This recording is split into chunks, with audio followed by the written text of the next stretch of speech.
আসসালামু আলাইকুম। সকল জীবীর কল্যাণ হোক। সুখবর সুখবর, নৌকাবাইজ আগামীকাল শিবরামপুর হাটের সাথেই নৌকাবাইজ হবে। আপনারা সকলে আমন্ত্রিত।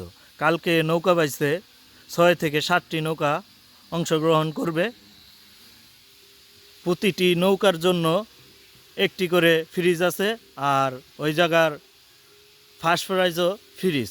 কিন্তু যে কয়টা নৌকায় যাবে প্রতিটা নৌকাকে একটি করে ফ্রিজ দেওয়া হবে।